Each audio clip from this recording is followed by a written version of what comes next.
With the release of Killers of the Flower Moon, we thought it'd be a good time to rank all the Leonardo DiCaprio movies. So here's our collective top 10. Here I come. Oh, here I come. Oh. We each did our own individual top 10s, and I combined these top 10s into one combined list. That you can't believe! Collectively, we each listed 12 separate films on our top 10s. 12 was on one list at number 9. Trevor with Romeo and Juliet. I put 1996 Baz Luhrmann's Romeo and Juliet because I watched this when I was a kid. I didn't think Shakespeare could be cool at all, but somehow that weird Australian guy really made it seem modern and awesome. They added guns and cars. Yeah, really like that they just went like word for word from the exact same thing. I'll go along, no such sight to be shown, but to rejoice in splendor of mine own. When I was a kid, I was a little bit confused because I couldn't understand anything that Shakespeare was saying. But then as I got older, I appreciate it. And young Leo DiCaprio and Claire Danes, it is a very believable young Romeo and Juliet story. I like this movie as well. This is the perfect movie to watch in English class. Right. I defy you, stars! Number 11 on our list, number 9 on Christian's list, Revolutionary Road.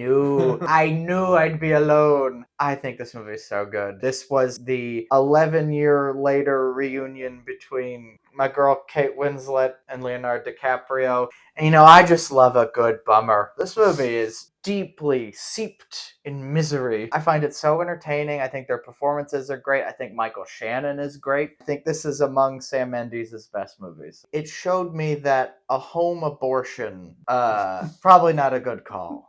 Also, I really love the scene where she screams at the top of her lungs. I send that to people whenever I'm trying to get their attention. I hate you, and now I loathe the sight of you. If you touch me or anything, I think I'll scream. And then she does this howl. My Letterboxd posts, I just have that scene rewritten as if it was them reconnecting after Titanic. I love somehow he came back from the door and then they just have a bad marriage, Kathy Bates is in it too. True. It's like Bizarro Titanic. It's great. Michael Shannon played the iceberg in Titanic. Yes. You're not worth the trouble it would take to hit you. You're not worth the powder it would take to blow you up. You are an empty, hollow shell of a woman. Now to our top 10. Number 10 on our list was on all 3 of our lists. The highest spot it got was number 7 on Christian's list, The Revenant. I feel like this is a movie that people pretend is bad now. Well, they can off. It's great. It is long and it's slow, but you know what? I think it rips. Beautifully made. It won Leo his Oscar. I don't know if this is his best performance, but he is great in it. I always thought after he lost to McConaughey for Dallas Buyers Club, I said to people, guys, he's got to suffer. And so that's why he slept in a bear carcass and he ate blubber or whatever. But I think this movie is great. Beautiful work of art. And that bear just attacked him and they kept recording. That bear did a number on him. That was the most damage I've seen a bear do to someone since The Wicker Man. I love The Revenant, giant Inarritu movie. Leo is really good in it, but I also think Tom Hardy is even better in it. I do think it's a really great movie that's gotten overlooked and a little more hate just because it's not the brand new, cool new thing. But at the time, people were in the theater and they were like, movies, man. Number 9 on our list was only on my list. I had this at number 3, Shiver Island. This movie, Martin Scorsese has recently said that he's regretted making this just because you can only get so many movies in your career, and that's sad, obviously. I think this is a really good movie, like 10 out of 10. Like, this is a masterpiece, kind of a movie where it gets better the more you watch it. First time, you're kind of like, what is going on? What is going on? Leonardo DiCaprio, I'm pulling for you. Get out of this crazy island. Why are you trapped here? What's going on? And then you finish the movie and you're like, I'm sorry, what? And so you rewatch it and then you're like, oh, there's this here, there's that here, there's this clue, there's that clue. And plus, beyond that, a lot of great performances in this movie, including Leonardo DiCaprio, Ben Kingsley, Mark Ruffalo, Patricia Clarkson, and many others. It just really great feel to the movie and one of his better collaborations with Martin Scorsese, I think, and all of them are good. I think DiCaprio is incredible in this movie. It's an overlooked movie in general. I just knew you would have it. So I was like, variety. But it was also like, I read the book before I saw the movie. That was a mistake. Sat there and I was like, I like this a lot, but I already know where it's going. I love the atmosphere of it. The Robert Richardson cinematography is beautiful. It's a gem. Marty should watch it again. Even if he considers that like lesser. I mean, if that's lesser, I don't know what to say. You know, this place makes me wonder, which would be worse? To live as a monster or to die as a good man?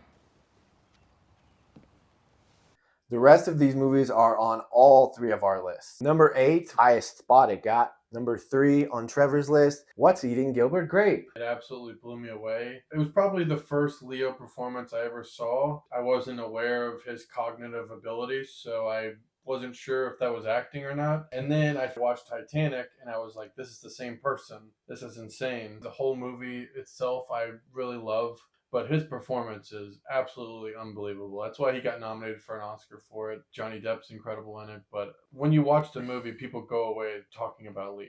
Tommy Lee Jones in The Fugitive is great, and I don't besmirch him that Oscar, but DiCaprio was better, right? Yeah. I mean, it's tough. You do leave the movie thinking about him. Up to that point, he'd had what? Critters 3? Growing Pains? And I definitely think it's important to put on the list because it showcases his ability that he had as a child. And this is by far his best child performance. Okay, Dad, sure thing, Dad. That's nice. Dad's dead.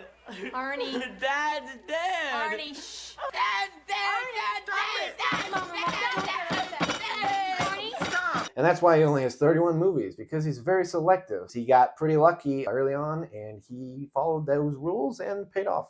Before they give the Oscar to Tommy Lee Jones, they asked him, would you rather give this to Leonardo DiCaprio since he did a better performance this year? He said, I don't care! Number 7, highest it got. Number 5 on Trevor's list, Django Unchained. I put it at number 5 just because it's more of a Tarantino movie, but the parts that Leo is in it, you just cannot stop looking at him. You can't stop listening to everything he's saying. Everyone knows the behind the scenes of the one scene where he breaks a glass and cuts his hand open and stuff like that. He is just going balls to the wall in this movie, but you can definitely tell that he's still just making decisions the whole time. His first iteration with Tarantino, and it just goes to show that they're going to do good work together. This movie's awesome. Part of the difficulty I had with making this list is he's a supporting character in a really fun, great movie. It's a great movie that has to be on here, and he does make an impact when he is in it. This might be my favorite performance of his. He's not in it as a lead, but he gives such a good performance that I think this is the character that I most enjoy watching him just ham it up on screen. Yeah. He's playing an awful, awful, awful person, but he does a very good job of it, and it's just so damn entertaining to watch, and you just want him to get his comeuppance and just to lose because of how good he is, and that makes you root more for the Jango character. Not that you're already not obviously rooting for him, but anyway, he's just so fun to watch, and I just wish he played more villains in movies. You had my curiosity, but now you have my attention. Number 6, highest spot it got, was number 4 on Trevor's list, Catch Me If You Can. It's a Steven Spielberg movie with Tom Hanks, and he's given the rub to Leo. It's the same year that he put out another movie with Martin Scorsese, so he's really put out 2 movies with 2 of the top directors. This is the one I think that's better, and he's incredible in it, playing a real person. Some of these stories may be true or not, but it doesn't matter because he does a really good job at playing like a 17-year-old con artist. This young character role that you play a bunch of different characters in the future. He does different languages, you know, he moves his body differently and different accents and all that stuff. You can just tell that he just wants to play a bunch of different kind of people in his career. I feel like post-Titanic, there's like a 5-year gap where he didn't really know what he was doing. Do you concur? Concur with what, sir? That 2002 1-2 punch of Catch Me If You Can and Gangs of New York, that was like, oh, okay, we're dealing with something here. He's only just kind of gotten better and not stopped. It's a great movie. It's very fun. I think he's very charming in it. He's doing bad things, but you just really want him to get away with it.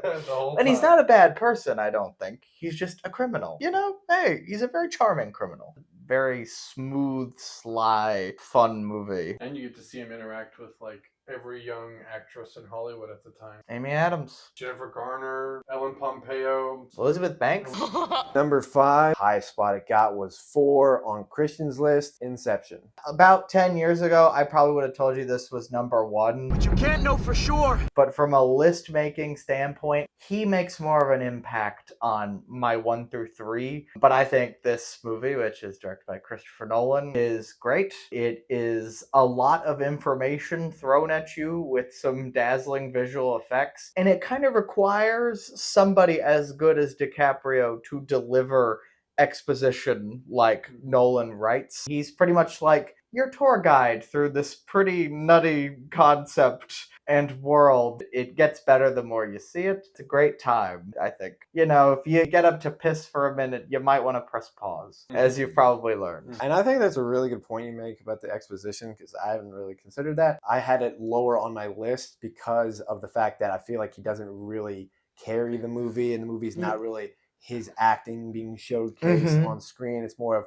like you said, Nolan showing off all his technical ability and his movie making prowess. But yeah, DiCaprio is kind of why you end up believing a lot of the stuff you're seeing on screen, and then why it matters so much with the top at the end. And you're like, hey, I do care about this person, even though not a lot necessarily there to grab on and relate to, but you do because it's DiCaprio, and everyone likes Leonardo DiCaprio unless...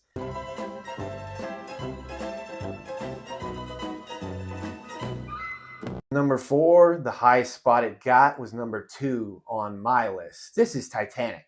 This is the most iconic movie Leonardo DiCaprio has been in, and people kind of forget that he's pretty good in this movie too. I know it's a love story. I know it's 3 hours and change. I know it's about a boat that crashes, and it doesn't crash until the end of the movie because that's how movies work. But an unbelievable movie, 10 out of 10, James Cameron, awesome masterpiece work. Pure spectacle, and he does the King of the World thing, and I just feel like when you think of Leonardo DiCaprio, you're like, what's a Leonardo DiCaprio movie? Your answer is probably going to be the Titanic. It's another one of those movies that, for whatever reason, some people try to pretend is bad. Guys, Titanic is great. It's like 3 hours that zip by. Once you're in the last hour and a half, it is gripping. Yeah. They might be freezing, but my palms are sweating. Knees weak, arms are heavy. I find it to be like a comfort movie. Weirdly, I don't know. I know that it's about a tragedy and all, but I just know it really well, and it does move at such a pace, and I feel like I could watch it right now. It's a great watch. I think they're both great in it. I think DiCaprio does kind of get forgotten when people talk about the movie. This movie basically made him the star that he is. He was a heartthrob, and it shot him to stardom. Cultural phenomenon thing. People still talk about it. That's not nothing. The only reason the ending hits you so hard is because of how charming he is for 2.5 hours beforehand. It would make me throw a giant diamond into the sea too. Number 3 on our list, highest spot it got to was number 2 on 2 lists, Trevor and Christian's list, Once Upon a Time in Hollywood. This is the second movie with Quentin Tarantino. I think it's one of his best performances ever. I remember being in the theater and being blown away by it. And obviously this is the movie Brad Pitt wins his Oscar for. But Leonardo DiCaprio was overlooked for the first couple of years it was out. But I think now people are appreciating how good he is in that movie. Can we just go back, please? Can we just cut? Can we just cut? Whoa! I got it. Go back a bit, would you? One of his best performances. This movie in general is one of those that just gets better with time. We've seen it 100 times by this point. It's been out for 4 years? The more time you spend with the movie, the more you notice what Leo is up to. And he's really funny. This might be his funniest performance he's ever done. I'm just trying to think back on it. There's another one. My brain just kind of decided it was more of a Brad Pitt movie, and I took a back seat for whatever reason. Plus, I prefer his work with Tarantino in Jango Unchained, so I kind of penalized it a little bit for that. Even though it's also a 10 out of 10 movie, these are all pretty much 10 out of 10 movies. So when you're dealing with 10 out of 10 movies, you get into semantics a little bit whenever you try to make a list. And my brain almost broke and died, but hey, I made this video. Number 2 on our list, high spot, was number 1 by Trevor, Wolf of Wall Street. I was talking about comedy and Leo, and this is probably where he's doing the most comedy with himself, but he's working with Martin Scorsese again, and he's playing Jordan Belfort. And if you haven't seen this movie, you need to get out from under your rock and turn off this video. Don't know how you're watching this video, but you haven't seen Wolf of Wall Street. He is insane in this movie. He gets to do the most quote-unquote acting in this movie than I think he's done. You get to see him go from the rise all the way to the fall, starting from just a regular guy, starting in penny stocks, all the way up to throwing small dwarfs at targets, and then all the way down to being in probation and drinking O'Doul's. I had this at number one for me just because I think it's almost tied with Once Upon a Time in Hollywood for just his performances, but this is the one, when they run the remembrance reel, this is going to be the first thing, is you just see him dancing in this movie. My top 5, I basically had to like juggle. Could have easily have put that at number 1. I think that should have probably been his Oscar. It's so gosh darned entertaining for 3 straight hours. And it's like his performance, Jonah Hill's performance, and Scorsese's direction are just working at such a level of energy that like, again, it's a great time. It's a great time. It's a great time about terrible, horrible people. And I guess, like, at the time it came out, there were some people who were like, this is too much of a glorification. But I'm also like, the movie knows they're bad. In terms of the most memeable of his movies, this is probably number 1. This has so many gifs in it and everything like that. Plus, if you're just talking about strictly little out of context scenes from his movies, the scene where he gets drug overdosed is easily the best comedic work he's ever done. I know he has the monologue in Once Upon a Time in Hollywood, but nothing I think will ever top the Quaalude scene. Wow, what a great competition. You kind of get the vibe that as they were making it, everybody knew it was special. They knew it was going to be in our lives for 10 years and on. I'm not leaving. I'm not leaving. And the number 1 movie on our list was number 1 on my list and Christian's list, The Departed. I debated my number 1 for longer than should be reasonable by a human person about something that doesn't really matter, but this matters to me. So I put this in number 1 ultimately. It's my favorite Leonardo DiCaprio movie. He's the lead in it, so there's no docking of points for barely being in it. Absolutely amazing movie, Martin Scorsese. There's some incredible acting throughout this movie, and that's honestly what I enjoy watching with movies sometimes the most. And this has one of the best casts of all time, and Leonardo DiCaprio is proving that he can just go up toe-to-toe with all these great actors and just carry this movie while kind of having this awesome dual action-y kind of a vibe with Matt Damon, while also just being a like fantastic crime movie directed by, you know, a master of cinema and crime cinema and everything. And I know this is a remake, but I feel like it makes it its own in a way that really works. And I think it's just, if you had to throw in a Leonardo DiCaprio movie, you're like, throw this on. It's The Departed. You know, you'll love it. I put this at number 1 because from a list-making standpoint, this made sense. He's great in it, and the movie is great. I think everybody in this movie is really great. I think the writing is superb, endlessly rewatchable. It's just so entertaining, and it moves. Number 1 made sense. It made the most sense to me. I love Leonardo DiCaprio and Martin Scorsese together. I didn't have this at number 1, but I still think this movie is incredible. I mean, it won Best Picture for crying out loud. Hot take, I think Matt Damon just blows him off screen anytime that they're trying to get prepared. But I think Leo's great in it, but I think Matt Damon is absolutely insane. I think we gotta shout out Mark Wahlberg, too. Well, yeah, if Mark Wahlberg's stepping into the room with both of those two, I'm picking Mark Wahlberg. Yeah, But he's really Mark good. Wahlberg, Matt Damon, Leonardo DiCaprio. Only in that movie. Yeah, that's Only right. in that movie. And he's still doing great work. Yeah, it's the just opposite anytime, not in that movie. Everybody's acting up a storm in it. Maybe. Maybe not. Maybe f yourself. So that's our list. Now we decided the video wasn't long enough, so we're going to talk about other movies that Leonardo DiCaprio was in that we have thoughts on.